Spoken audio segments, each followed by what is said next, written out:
안녕하세요. 자, 1번부터 보겠습니다. 1번. 법률행위의 효력이 발생하기 위한 요건이 아닌 것은, 이런 거 나오면 둘 중에 하나를 찾는 겁니다. 그죠? 요물계약. 왜냐하면 요물계약에서 요구하는 요건은 효력 요건이 아니라 성립 요건. 근데 5개의 지문을 보시면 요물계약은 없어요. 뭐냐면 답은 3번. 농지 취득 자격 증명이죠. 일단 농지 취득 자격 증명은 농지 취득 자격 증명이 없으면 자기 앞으로 농지를 등기를 못해요. 그뿐이에요. 매매가 무효인 것은 아니죠. 다시 말하면 농지 거래 자체는 유효하지만 자기 앞으로 등기는 못하기 때문에 농지 취득 자격 증명이 없더라도 요용격은 유효하다. 효력 발생 요건이 아닌 거고요. 또 유동적 무효도 아니라는 거 좀 주의하시기 바라고요. 답은 3번이죠. 2번 문제입니다. 반사의 질서의 법률에 관한 설명으로 틀린 것은 2번이 답이죠. 무효는 아무나 주장할 수 있습니다. 그러니까 우리가 항상 제가 강조해 말씀드리지만 취소는 취소권자를 공부하잖아요. 그 말은 뭐냐면 취소는 아무나 할 수 있는 것이 아니라 정해진 사람만이 할 수 있다. 근데 무효는 무효를 주장할 수 있는 사람을 공부하지 않습니다. 왜냐하면 무효는 아무나 주장할 수 있거든요. 따라서 2번 보시면 반사배 질서의 법률의 무효는 그 법률 행위의 당사자만이 주장할 수 있다. X가 되는 거죠. 그 다음에 주의하실 것은 뭐냐면 1번과 3번이죠. 1번 반사의 질서 법률에 해당하는 여부는 해당 법률 행위가 이루어진 때를 기준으로 판단하고요. 3번 법률행위가 사회질서에 반한다는 판단은 부단히 변천되는 가치관념을 반영합니다. 그래서 가장 대표적인 것이 변호사가 형사사건에 대해서 성공보수를 받는 약정. 과거에는 뭐가 아닙니까? 반사회적이지 않은데 2010년 이후에는 반사회적이고요. 다시 말하면 반사회적인지 아닌지 여부는 유동적인데 법률행위 시를 기준으로 판단한다는 거 꼭 기억해 두시기 바랍니다. 그다음 5번은 대리인을 기준하는 거죠. 공박을 제외한 나머지 모든 것. 따라서 이중 매매가 대리인을 통해서 이루어졌다면 적극 가담했는지 안 했는지도 대리인만을 가지고 따지고 본인이 알았는지 몰랐는지는 고려하지 않습니다. 3번 문제입니다. 통정허위 표시에 관한 민법 제108조 제2항의 제3조에 해당하는 자를 모두 고른 것은 나왔는데 A번 보시면 갑과 을 사이에 통정허위 표시로 생긴 어이가 아니라 I죠. 생긴 채무를 보증하고 그 채무를 이행한 자죠. 자, 통정허위 표시 제3자는 새로 와야 되거든요. 그럼 이 사람은 통정허위 표시 후에 보증을 쓰고 이용한 사람이니까 새로운 사람이기 때문에 뭐가 되죠? 제3자가 되는 거죠. B번 갑과 을 사이의 가장 매매 계약에 의하여 갑이 을에 대해 취득한 매매 대금 채권을 압류한 명. 그럼 이 사람도 가장 매매 후에 압류를 했으니까 뭐가 되죠? 제3자가 되는 거죠. 그 답은 뭐죠? 3번이고. 10번. 병의 대리인 갑이 병 소유 부동산을 을에게 허위로 양도한 경우의 병. 대리 행위에 대해서 본인은 물론 뭐일 수 없습니까? 제3자일 수는 없는 거죠. 그죠? 따라서 답은 3번이 됩니다. 4번. 불공정한 법률에 관한 설명으로 옳지 않은 것을 찾으라고 하네요. 5번이 답인데 우리 민법은요. 항상 법률 행위 시를 기준으로 해요. 그죠? 그러니까 우리가 예를 들어 가지고 표현 대리에서 정당한 이유가 있는지 없는지 법률 행위 시를 기준하고 또 반사회적인지 아닌지 여부도 법률행위 시를 기준하고 또 불공정한 법률행위에 해당하는지 안 하는지도 뭐죠? 법률행위 시를 기준하는 거죠. 따라서 5번 보시면 어떤 계약이 법률에 해당하는지는 계약을 체결한 때가 아니라 계약 당사자 일방에게 손해가 발생한 때를 기준으로 판단하여야 한다. X. 계약을 체결한 때 법률행위 시를 기준하기 때문에 답은 뭐죠? 5번이 되는 거죠. 그 다음에 이제 1번인데, 자, 우리가 불공정한 법률행위가 적용되지 않는 게 있어요. 증여와 경매죠. 그죠? 1번을 보시면, 상대방에 의한 대가적 의미의 재산관계의 출현이 없이 당사자 일방이 상대방에게 일방적인 급부라는 법률행위. 이게 뭐예요? 증여거든요. 그러니까 증여죠. 그러니까 이걸 우리가 일방이 상대방에게 일방적인 급부를 하는 법률행위 그러면 뭔 개수를 이러지 말고 아 일방적으로 꽁꼬려주는 거니까 증여구나 이렇게 나와야 되는 거죠. 증여니까 불공정한 법률행위로 되지 않는다. 맞는 지문이 되는 거죠. 그 다음에 2번은 뭐 종합적으로 판단한다는 지문이니까 특별한 건 없고 3번도 참 많이 나오죠. 대리인을 통해서 불공정한 법률이 이루어지게 되면 공박은 본인을, 경솔무경험은 대리인을 기준으로 판단하게 되고요. 4번 지문도 참 많이 나옵니다. 자, 우리가 현저한 불균형이라는 객관적 요건이 입증되더라도 주관적 요건은 추정되지 않는다. 따라서 4번 불공정한 법률의 요건에 대한 증명 책임은 그 무효를 주장하는 자에게 있는 거죠. 객관적 요건이든 주관적 요건이든 모든 요건은 누가 입증해야 됩니까? 무효를 주장하는 사람이 입증해야 된다는 거 기억해 두셔야 되겠죠. 여기까지 다 맞으셨죠? 그죠? 여기까지 다 맞으셨죠? 아니요? 5번입니다. 의사표시와 법률에 관한 설명으로 옳지 않은 것은 3번이 보시면 상대방 있는 의사표시는 상대방에게 도달한 때 그 효력이 생긴다. 이게 뭐죠? 원칙이죠. 그죠? 나머지 것들 보시면 4번이 답이죠. 왜냐하면 일부가 무효면 전부가 무효인 것이 원칙이니까 답은 뭐죠? 4번이고 나머지 것 볼까요? 1번 표의자가 진이 아님을 알고 한 의사표시는 원칙적으로 유효합니다. 다만 상대방이 알았거나 알 수 있었으면 무효니까 1번은 맞는 지문이고요. 2번 의사표시가 그 통지를 발송한 후 사망 후 사망하거나 제한 능력자가 되더라도 아무런 영향을 미치지 않는다. 이것도 약방의 감초죠. 따라서 사망하여도 의사표시 효력에 영향을 미치지 아니한다는 지문도 맞는 지문이고요. 5번 당사자가 법률행위가 무효임을 알고 추인하면 원칙적으로 새로운 법률행위로 보기 때문에 5번도 맞는 지문이 되겠죠. 답은 4번입니다. 6번입니다. 착오에 관한 설명으로 옳지 않은 것은 1번 착오를 이유로 취소하려면 중요 부분이어야 되고요. 중요 부분이 되려면 반드시 경제적 불이익이 존재해야 되니까 1번은 맞는 지문이죠. 2번 중대한 과실이 존재한다면 원칙적으로 착오를 이유로 취소할 수가 없지만 상대방이 이용에 처먹으면 착오를 이유로 취소하는 것이 가능하기 때문에 2번도 맞는 질문이죠. 답은 3번입니다. 자, 우리가 착오를 이유로 취소하면 상대방은 불법행위 원인으로 손해배상을 청구할 수가 없어요. 그죠? 따라서 3번 표의자가 착오를 이유로 취소해 상대방에게 손해를 입혔다면 표의자는 불법행위에 의한 손해배상 책임을 진다는 지문은 X가 되는 거죠. 답은 뭐죠? 3번이죠. 따라서 여기서 이제 착오의 존재 이의가 나오는데 5번을 보시면 5번 매도인이 매수인의 중도금 지급 채무 불이행을 이유로 매매계약을 적법하게 해지했어요. 자, 해지당하게 되면 손해배상 해줘야 되고요. 계약금도 뺏기게 됩니다.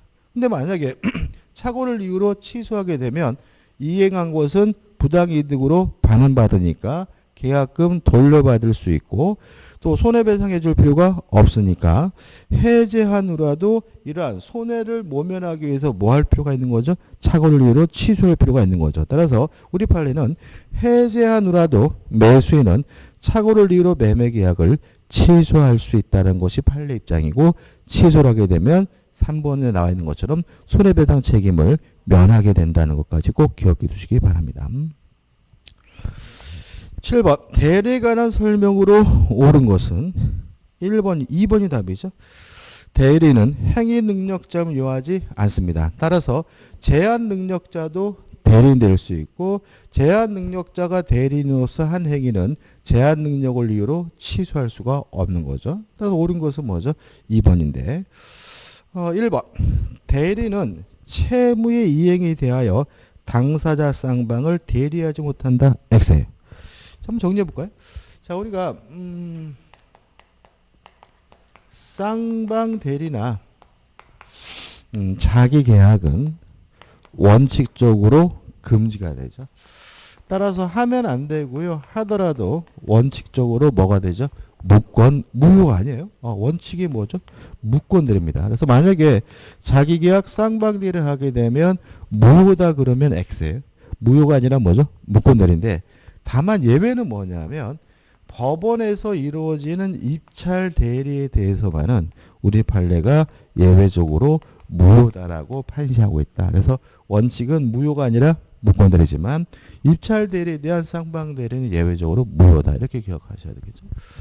그 다음에 예외적으로 허용이 되는 경우가 있죠. 첫째, 본인의 승낙, 본인의 허락이 있으면 가능하다.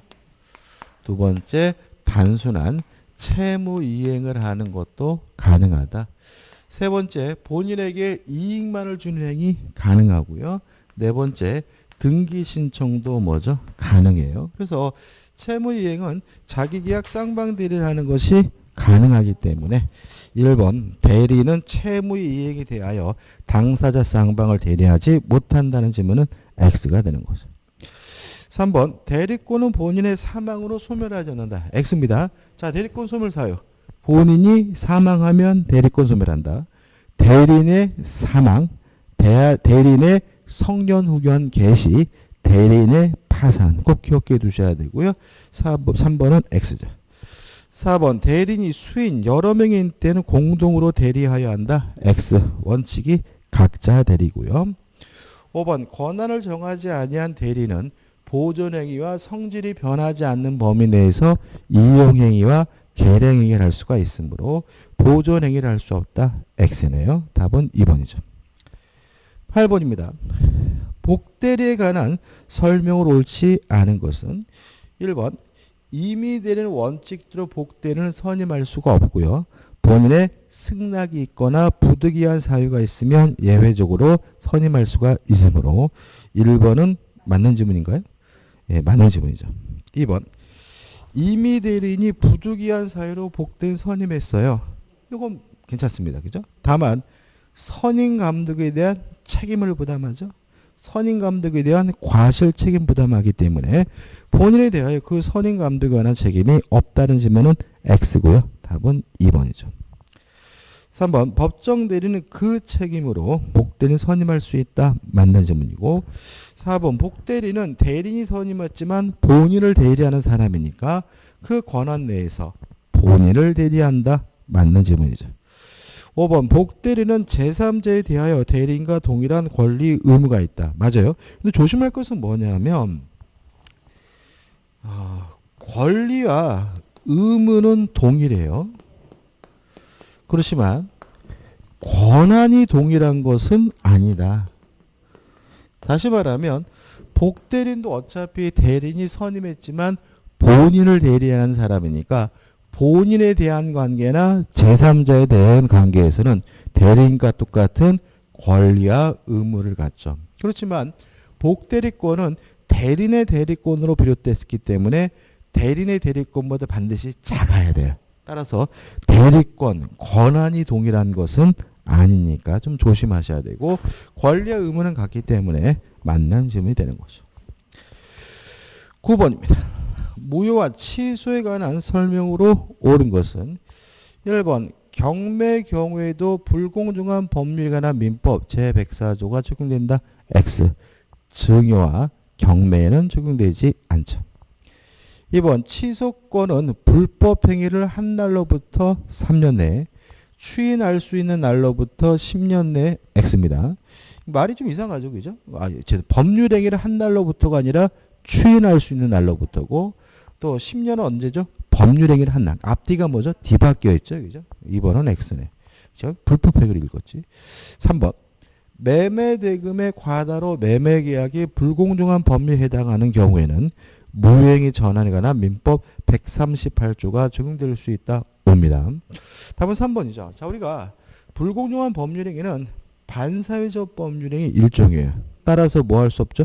추인할 수 없죠. 다만 무효행위 전환은 인정을 합니다. 자, 이런 얘기인 거죠.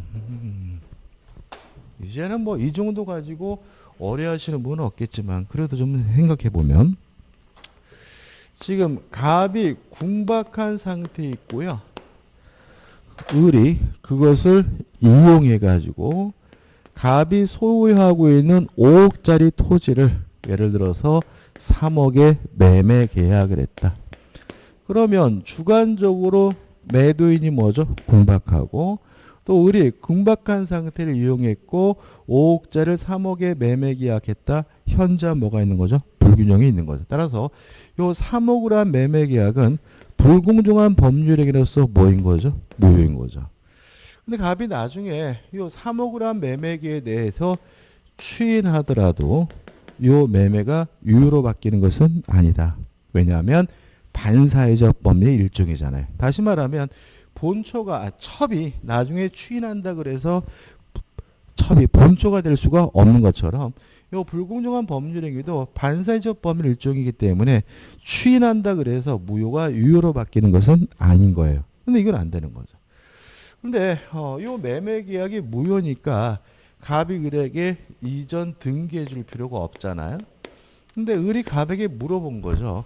왜 등기 안 해주느냐 그랬더니 네가 나와 한 계약은 5억짜리를 3억에 매매 계약한 것으로서 불공정한 법률 무효다라고 등기를 못 해주겠다라고 하니까 을이 그러면 얼마에 팔겠느냐라고 했더니 최소한 5억은 받아야 되겠다라고 했더니 을이 좋다 내가 5억에 사겠다라고 했다면 3억을 매매 계약이 5억을 매매 계약으로 전환이 돼서 뭐가 될 수 있는 거죠? 유효가 될 수가 있는 거죠. 따라서 추인할 수는 없지만 무효의 전환은 인정이 되기 때문에 3번이 맞는 질문이고 시험에 참 잘 나오죠. 4번 강박에 의한 증여의 의사표시가 일단 취소됐어요. 자, 취소가 됐으면 소급해서 뭐가 됐죠? 무효가 됐죠. 이것도 참 우리가 많이 했네요. 자, 취소를 했으면 소급해서 무효가 됐으니까 그 후에 하는 추인은 취소할 수 있는 법률행위 추인이 아니라 무효인 법률행위의 추인이고 무효인 법률의 추인도 언제 해야 돼요? 원인이 소멸된 후에 해야 되겠죠. 따라서 요 지문에 나와 있는 것처럼 강박이라면 강박 상태에서 벗어난 후에 해야 되겠죠. 따라서 강박에 의한 증여 의사표시가 일단 취소된 경우 표의자는 그 취소로 무효가 된 증여 의사표시를 강박 상태가 벗어난 뒤에도 추인할 수 없다. X. 추인할 수가 있기 때문에 4번은 X네. 5번 착오로 의사표시를 한 자가 사망한 경우 그 상속인은 피상속인 착오를 이유로 그 의사표시를 취소할 수 없다. X. 왜냐하면 상속인은 민사상 법적 주의도 승계되죠.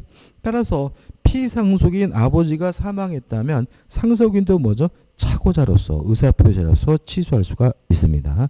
따라서 옳은 질문은 3번이래요. 10번 조건에 관한 설명으로 옳지 않은 것은 1번 정지 조건부 권리가 취득되는 법률행위인 경우 권리가 취득되는 법률이고 조건 성취의 사실은 조건 성취로 권리가 취득되었음을 주장하는 측이 증명해야 한다. 5 맞는 질문이죠. 일단 조건이 성취가 되면 뭐가 생기죠? 효과가 생기잖아요. 따라서 정지 조건의 성취는 효과가 발생했음을 주장하는 자가 입증해야 되니까 이 법의 효과는 뭐죠? 권리 취득이잖아요. 따라서 권리를 취득하는 자가 조건이 성취됐음을 입증해야 된다. 맞는 질문이죠. 2번 조건의 성취가 미정한 권리 의무도 일반 규정에 의하여 보존할 수 있고요. 처분도 할 수 있고 상속도 되고 담보로도 할 수 있죠. 특히 우리가 조건부 권리를 보존하기 위해서 부동산에 대한 권리는 뭐 할 수 있죠? 등기할 수 있는데 뭐라 하죠? 가등기로 하고 또 조건부 권리를 담보로 제공하게 되면 결국 이게 뭐가 되는 거예요? 가등기 담보가 되는 거죠. 그죠? 예를 들어 가지고 12월 31일까지 변제하지 않으면 소유권을 넘겨다오. 뭐 할 수 있습니까? 가등기 할 수 있고 목적이 뭐죠? 담보라면 결국은 담보 가등기가 되는 거거든요. 따라서 담보로 제공할 수 있고 조건부 권리를 담보로 제공하면 담보 가등기가 되는 거다라고 생각하시면 되겠죠. 3번 조건의 성취로 불이익을 받을 당사자가 신의 성실에 반하여 그 성취를 방해했어요. 합격하면 1억 주겠다고 해놓고 시험 보는 날 못 보게 감금했어요. 그러면 합격됐음을 성취됐음을 주장할 수가 있는데 조심할 것은 그날 당장 1억 달라고 요구할 수 있는 것이 아니라 합격자 발표일이 돼야 1억 달라고 요구할 수가 있다. 왜냐하면 조건이 성취된 것으로 의제되는 시점은 그러한 방해가 없었다면 조건이 성취됐을 것으로 추정되는 시점인 거죠. 따라서 방해 항의를 한 시점, 집에다 감금한 시점에 그 조건이 성취되었다고 본다. X가 되고요. 방해가 없었다면 조건이 성취됐을 것으로 예상되는 시점이고요. 제가 드린 예는 합격자 발표일이 돼야 1억 달라고 요구할 수가 있다. 이렇게 되는 거죠. 답은 뭐죠? 3번이죠. 4번 법률행위에 조건을 붙이고자 하는 의사가 있다고 하더라도 외부에 표시하지 않았어요. 그럼 의사 표시가 없는 거죠. 아무 의미 없는 거죠. 따라서 이는 법률행위에 동기에 불과하다라는 말은 아직 의사 표시 이루어지지 않았다는 얘기니까 맞는 질문이고요. 5번 조건이 법리 당시 이미 성취할 수 없는 거죠. 그럼 우리가 불정무 불해조가 떠올라야 되겠죠. 그죠? 따라서 불능조건이 정지조건이면 무효 불정무, 불능조건 해제조건이면 조건 없는 법률행위니까 그 조건이 정지조건이면 불정무, 그 법률에는 무효이다. 맞는 질문이 되겠죠. 답은 3번입니다. 11번입니다. 이거 틀렸어요? 물권 변동에 관한 설명으로 옳지 않은 것은 자, 이게 이런 문제입니다. 이게 어떻게 보면 좀 이론적인 건데 영향을 준다 그럼 뭐죠? 유인성. 영향을 안 준다 그러면 뭐죠? 모인설인 거죠. 예를 들어서 갑이 을과 만나가지고 매매 계약을 하고 갑이 을에게 이전 등기를 했는데 요 매매가 무효 취소 해제가 되더라도 등기에 영향을 주지 않는다라는 견해를 우리가 무인성설 또는 무인설이라고 하고요. 갑이 을과 만나가지고 매매 계약을 하고 갑이 을에게 이전 등기를 해줬는데 요 매매가 무효 취소 해제가 되면 바로 등기도 무효가 된다. 이런 경우 우리가 유인성 또는 유인성설이라고 하고요. 우리는 항상 공부를 할 때 매매가 무효면 등기도 무효다라고 공부했죠. 이유는 뭐냐면 우리 판례가 유인성설을 취하고 있기 때문에 그래요. 학설은 대부분이 무인성설을 취합니다. 근데 우리 판례는 유인성설을 취하는데 1번을 보시면 이렇게 돼 있잖아요. 물권 변동에 관하여 원인행위인 채권 계약이 적법하게 취소되더라도 물권행위의 무인성에 의하여 물권 변동 효력은 상실되지 않는다. X예요. 왜냐 우리 판례는 뭘 취합니까? 유인설. 그래서 우리가 유인성, 무인성이라는 말은 몰라도 매매가 무효면 무엇은요? 등기는 무효잖아요. 우리 판례는 무인성 인정하지 않습니다. 매매가 무효면 뭐예요? 등기도 무효예요. 따라서 1번이 X고 1번이 뭐죠? 답인 거죠. 어렵지 않죠? 그죠? 2번 우리 민법은 동산 물권의 변동에 대하여 공시원칙뿐만 아니라 공신의 원칙도 인정하고 있습니다. 그러니까 우리가 부동산에 대해서는 예? 부동산인 줄 알았어요? 그러니까 이런 겁니다. 부동산에 대해서는 공시의 원칙을 인정하고요. 공신의 원칙은 인정하지 않아요. 그런데 동산에 대해서는 조금 설명드리면 공시의 원칙도 인정하고요. 공신의 원칙도 인정을 해요. 근데 이게 좀 설명을 드리면 동산처럼 공신의 원칙을 인정하게 되면 뭐가 보호가 되냐면 거래의 안전이 보호돼요. 근데 부동산처럼 공신의 원칙을 부정하면 거래의 안전은 희생되더라도 진정한 권리자가 보호가 됩니다. 그럼 생각해 보자고요. 뭐가 더 거래가 많죠? 동산이. 그러니까 부동산에 비하면 동산은 엄청나게 거래가 많습니다. 따라서 거래의 안전은 부동산보다 동산을 더 보호해야 될 필요성이 더 크고요. 뭐가 더 비싸죠? 부동산이.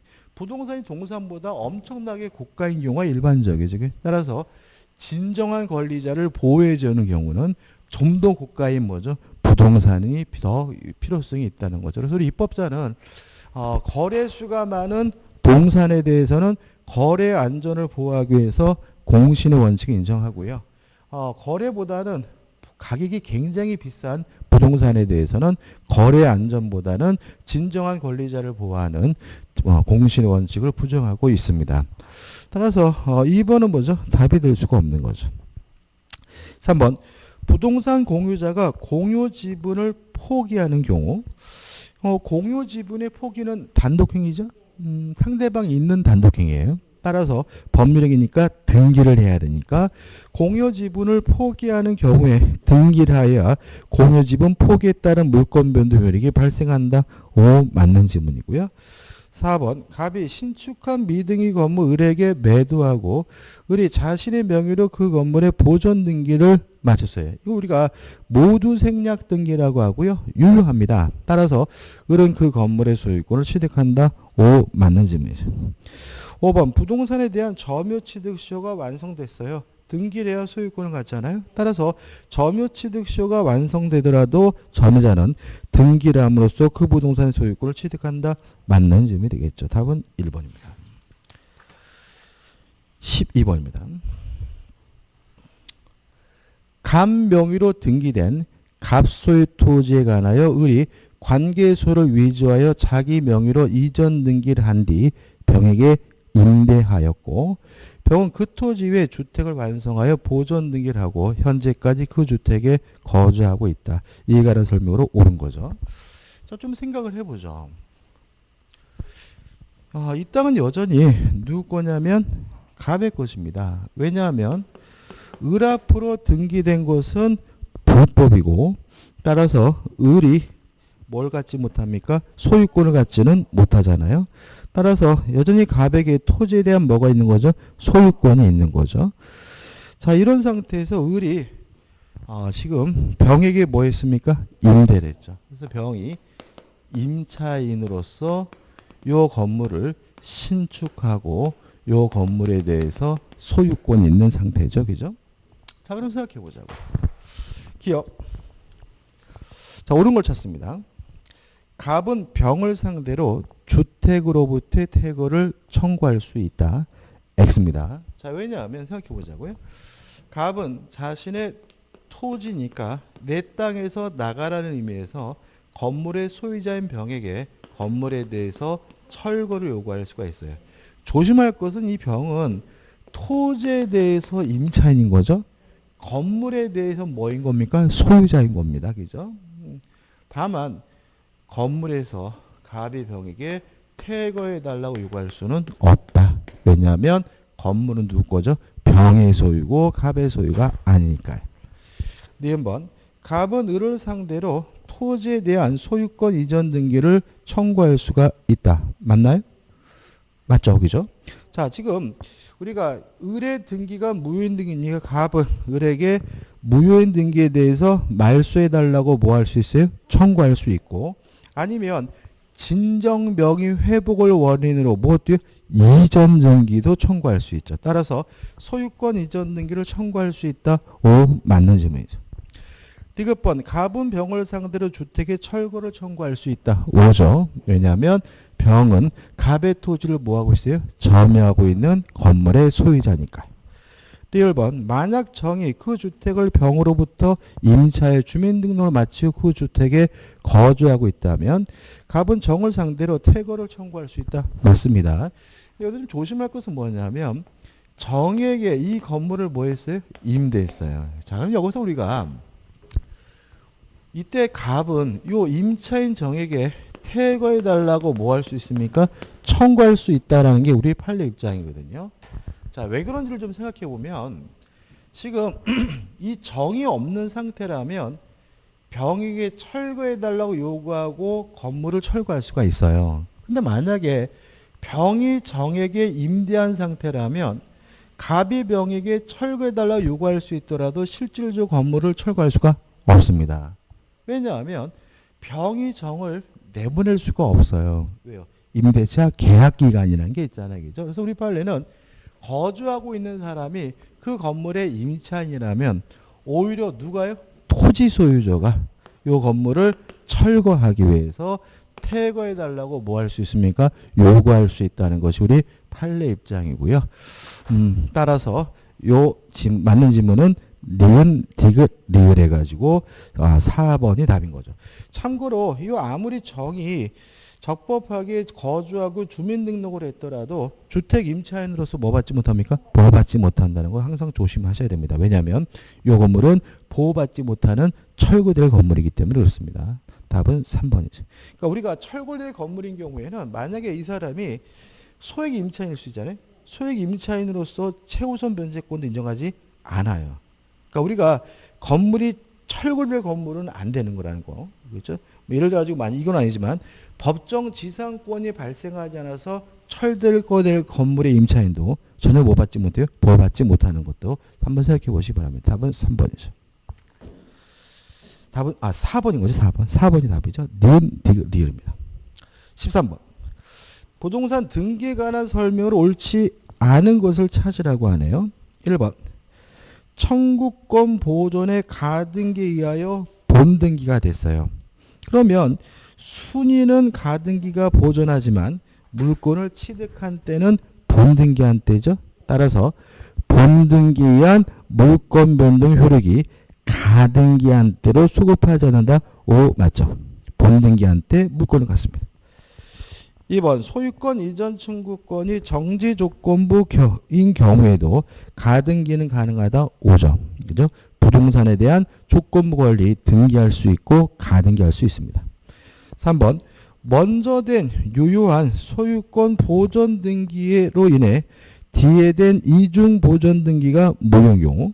자, 이중으로 보존 등기가 되면 후 보존 등기 무효고요.